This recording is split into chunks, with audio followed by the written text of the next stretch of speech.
Be ready. 5 seconds. Start. Sir, with regard to the family planning program of the Government of India, it is true that our government and our country have been perhaps the pioneers in respect of taking advantage of the World Health Organization expertise and assistance in regard to family planning program, and that in the last several years one cannot ignore some of the good sides of the achievements of the family planning program. Sir, I would like to invite the attention of the government to two aspects of the matter. One is that after having got this experience of some years, more than a decade or two, can we not have some kind of a sustained uniform policy with regard to the various projects and programs of family planning, particularly with regard to two things?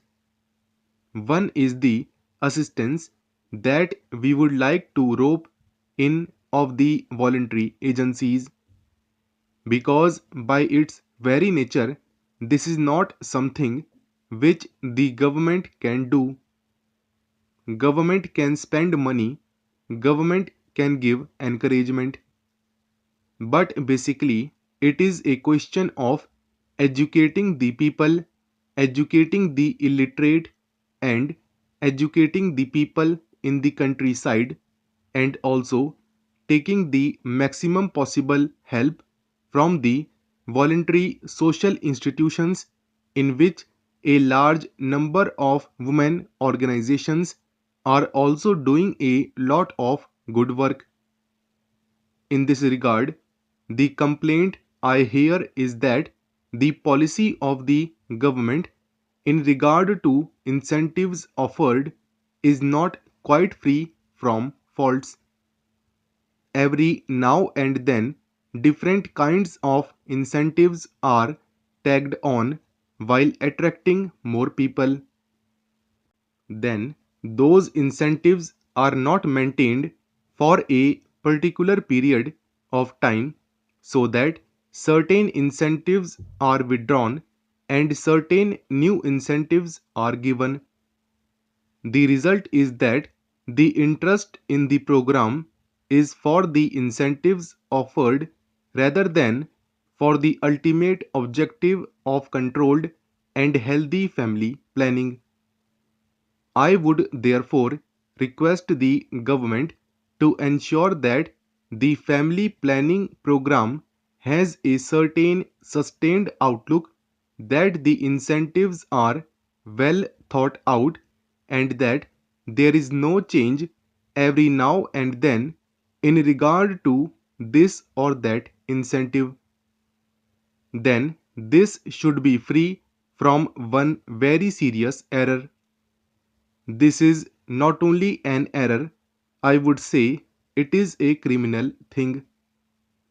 In the name of operations, a large number of old people, children, and boys are also booked into the whole thing because they get some extra financial incentive.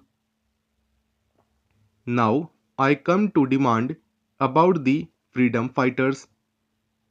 I endorse very warmly many of the points which my honorable friend made when he talked about genuine and bogus freedom fighters. In fact, the government of India themselves, in various replies in the past in this august house, have told us about how many bogus cases were also found out. Here, we must remember that to some extent, we, the elected members of state legislature and parliament, are also responsible for giving false information or false certificates. I am not saying that this or that particular person has done it, but when the government say that in the absence of any proper proof, the certificate of a member of parliament or member of legislative assembly should be attached, surely the member of parliament or member of legislative assembly should be 100% sure of his facts, and he just should not do it by way of obliging any person. It is there where the bogus cases come. I am only making an appeal through this speech to members of parliament here that we take extraordinary care so that we do not issue certificates liberally or irresponsibly, because otherwise it becomes more difficult for the government. The second point is that some freedom fighters are not yet included in this scheme. I do not know whether the minister has ready information at hand in this regard. There is also the project of old freedom fighters' homes. I remember there is one in Delhi, but it is neglected. Some of the old freedom fighters who are living in Delhi are staying in this house. There is no one to look after them. They are not given proper food, proper drinking water, hot water for bath, and so on. Because they are old and infirm, naturally they need these things all the more. Therefore, I would like the government to take particular care of these old freedom fighters' homes. Lastly, although I know that the government of India have paid a lot of money to these freedom fighters, I see from letters received by me not only from Gujarat but from other parts of the country as well, that the papers of freedom fighters are not disposed of, although the applications had been properly sent through the state administrations and more than 2 years have elapsed. Some of them are above 65. If they have to wait for another 1 or 2 years to get their pensions, they may not be available to take it. We are prepared to give some additional grants if the minister wants it that way for them.